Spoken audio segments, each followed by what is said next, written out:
पीक विमा कंपन्यांवरती सुद्धा आपण 5-7 वर्षापूर्वी मोर्चा काढला होता, त्याच्यानंतर विम्याचे पैसे मिळाले होते. आज सुद्धा मी विमा कंपन्यांना इशारा देतोय की ही थेरं जी काय चालली आहेत, 6 रुपये, 2 रुपये, 3 रुपये, 5 रुपये, 21 रुपये लुटताय तुम्ही. शेतकऱ्याच्या नावाने तुम्ही महाराष्ट्र लुटतात, जनतेचा पैसा लुटतात.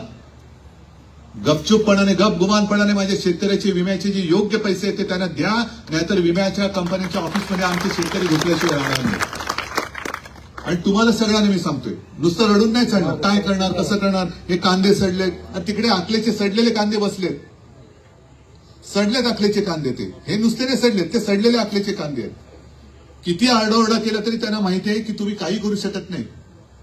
यांना वटणीवर आणायचं असेल तर गावागावात आता बोर्ड लावा.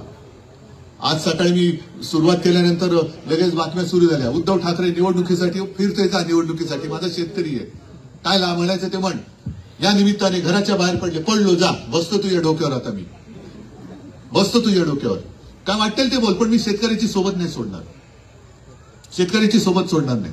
पण मी जे काही गोष्टी सांगतोय त्या तुम्ही करणार असाल तर आपण लढू शकतो. मी काय मत नाही मागायला आलो तुमच्याकडे, उलट मी तुम्हाला वेगळं सांगायला लावले. गावागावात फलक लावले पाहिजेत की कर्जमुक्ती नाही तर महायुतीला मत नाही. लावणार आहात? हेक्टरी 50,000 रुपये मिळत नाहीत तोपर्यंत आम्ही महायुतीला मत देणार नाही. आमच्या विहिरीतला गाळ निघत नाही तोपर्यंत आम्ही महायुतीला मत देणार नाही. खरडून गेलेली जमीन पूर्ववत होत नाही, आम्हाला हमी भाव मिळत नाही. आणखी ज्या काही तुमच्या असतील मागण्या त्या बोर्डावर लावा आणि खाली लिहा, महायुतीच्या मंत्र्यांना आता नो एंट्री, नो एंट्री. तर ते सुधारतील, तर तुमच्यासमोर गुडघे टेकतील. नाहीतर त्यांना माहितीये, जसं त्यांनी जाहीर केलं होतं लाडक्या बहिणीला आम्ही 2100 रुपये देऊ. किती जणींना 2100 रुपये मिळत आहेत? नाही. बरं, आपले मुख्यमंत्री फिरतायत बिहारमध्ये, बरोबर आहे, पंतप्रधान बिहारमध्ये.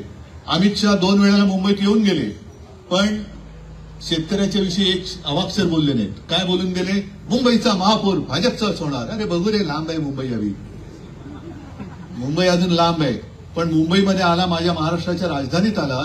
त्या महाराष्ट्रामध्ये शेतकरी आपत्तीमध्ये सापडलेला आहे, संकटात भरडला गेलाय. त्यांच्याबद्दल काहीतरी 2 शब्द बोला.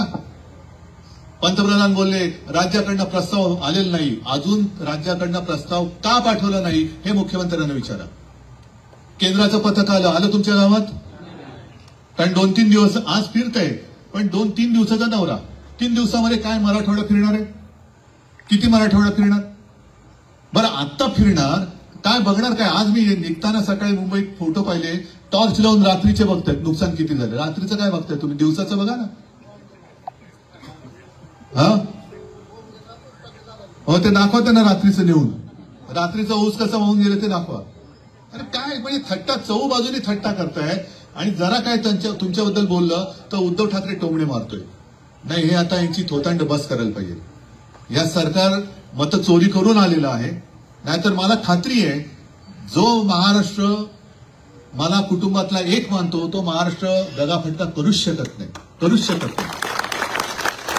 बरं ठीक आहे, सरकार म्हणून बसलात म्हणून माझ्या काही पोटात दुखत नाही.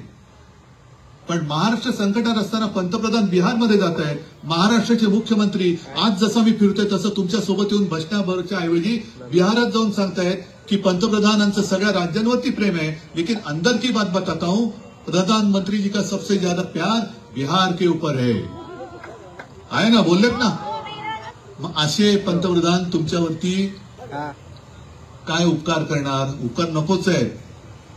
पण त्या पंतप्रधानांचे हे दूत मुख्यमंत्री जे घर सोडून दारोदारी फिरतायत, दुनियादारी करतायत, त्यांना म्हणा घरचं दुःख पहिलं बघा, घरचं दुःख काय आहे. माझ्या घरातला शेतकरी आज टाहो फोडतोय, त्याला वाऱ्यावरती सोडलंय. तुम्ही पॅकेज जाहीर केलंय, काल कॅबिनेट झाली, कॅबिनेटमध्ये ही लोक अधिकाऱ्यांवरती डाग करतायत. अजून का नाही गेले पैसे? अरे तुम्ही नाही दिले तर देणार कसे? दिले नाही तर देऊ कसे पैसे? आणि त्याच्यासाठी हे तर आम्ही लढणार. ज्या वेळेला तुम्हाला साथ घालेन तेव्हा तुम्हाला सगळ्यांना रस्त्यावरती यावं लागेल. तयार आहात? आणि जे मी सांगतोय ती हिंमत पाहिजे, लढायची तर हिंमत पाहिजे. हिंमत नसेल तर मग काय लढायला अर्थ राहत नाही. हिंमत असेल तर गावागावात बोर्ड लागले पाहिजेत की जोपर्यंत आमच्या मागण्या मान्य होत नाही तोपर्यंत महायुतीला आम्ही मत देणार नाही. ठरलं? ठीक आहे. बाकी जे लढाई लढायचे, विधिमंडळात त्यांना काय विचारायचे, कसं भंडावून सोडायचे, ती जबाबदारी आमची. पण तुमच्या खांद्याला खांदा लावून सगळे शिवसैनिक मैदानात उतरलेले आहेत. तुम्ही कुठे आता कच खाऊ नका आणि सगळ्यांना सांगा, गावागावात जाऊन सांगा, कोणी खचून जाऊ नका.